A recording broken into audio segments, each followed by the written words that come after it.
Believe this, no one can say that Jesus is the Lord except by the Holy Spirit. My dear friends in Jesus Christ, on the day of baptism, we were gifted with the Holy Spirit, and on the day of confirmation, the graces and the gifts of the Holy Spirit was bestowed on all of us. Coming May 31st, we are going to celebrate the day of Pentecost, a celebration, a big celebration of the church. We know it was on the day of Pentecost that the church was inaugurated, and on that day, the graces, the gifts of the Holy Spirit was bestowed on all the apostles, and they went around from that day onwards to the whole world proclaiming Jesus Christ as the Lord of the universe. My friends, this same Holy Spirit who was given to the apostles, the same gifts and graces given to the apostles is also within us. Sometimes we may not be able to recognize the presence of the Holy Spirit. We may not be able to give ears to the promptings of the Holy Spirit. But believe this same Holy Spirit is there within us, working within us. We sometimes don't allow Him to work. That's the only problem. First of all, let us do a small test to make you believe that this Holy Spirit is within you. The first letter of St. Paul to Corinthians, chapter 12, verse 3, what we said in the beginning. No one can say that Jesus is the Lord except by the Holy Spirit. If you are able to say, if you are able to believe, you are able to proclaim that Jesus is my Lord, He is my Savior, He is my salvation, then it is a sure sign that Holy Spirit is within you. Because if He is not there, you can't say, you can't proclaim, you can't be sure that Jesus is the Lord. So the Holy Spirit is in you. Make sure of that. The only thing is that we don't allow Him to work, we don't listen to the promptings of the Holy Spirit. See, when you open a hose pipe, we expect the free flow of water.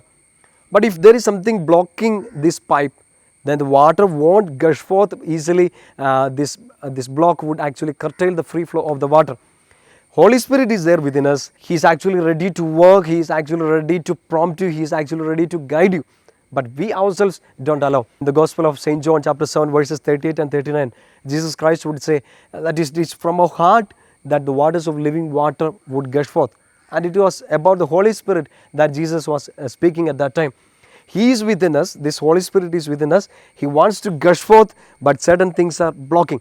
Today in this small talk, we are going to discuss about small tips to clean our heart so that Holy Spirit can work freely. The first thing is that we need to remove a spiritual inferiority complex. Remember that term, a spiritual inferiority complex. Sometimes we feel that Holy Spirit can't make use of me. Holy Spirit would only make use of certain people who are trained, who are praying more, who are always sitting alone with the Lord. No, Holy Spirit can work through any one of us. If we are ready to give ourselves into the hand of God, Holy Spirit can work. Acts of the Apostles chapter 2 verses 39, St. Peter would say that all can receive the Holy Spirit.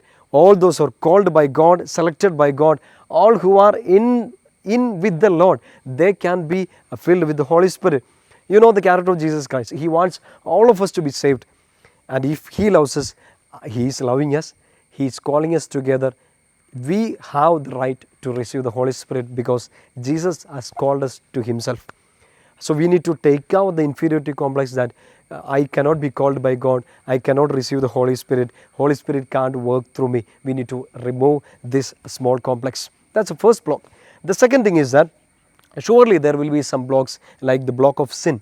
So to avoid this block, what we need to do is repent, make confession, be good, make holiness your priority. Same again in the book of Acts of the Apostles chapter 2 verse 38. The people who are listening to St. Peter's preaching would come and ask him, what should we do? Then St. Peter would say, repent and then be baptized in the name of God, in the name of Jesus Christ.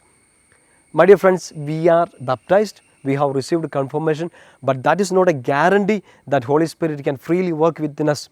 Holy Spirit would actually wish to work, but our sins would block His promptings. So what we need to do is repent of our sins. We need to make reparations of our sins, make confessions, and then come back to the Lord, make holiness as our priority. Then Holy Spirit can work within us. And the third thing is to avoid all sinful life, to avoid all blocks in our life. For the Holy Spirit to work freely in us, we need to do certain things. The main thing is fast and pray. When we do mortification and when we do pray more hard, God can work, God can make use of us more.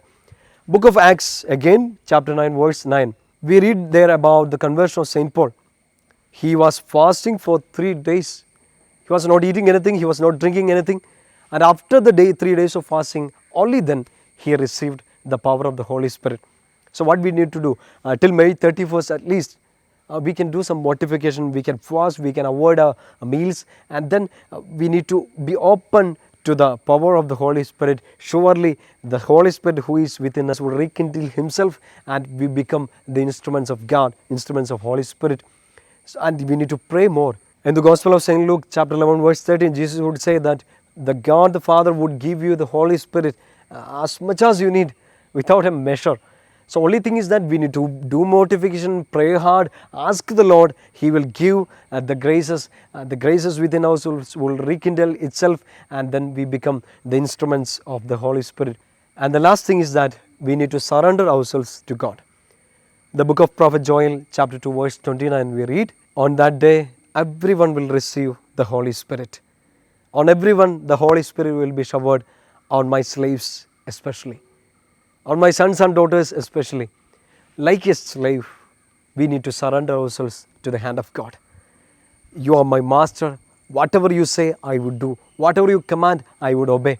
And with that full surrender, when you give ourselves to God, this God will surround us, and suddenly you will feel the presence of Holy Spirit within us.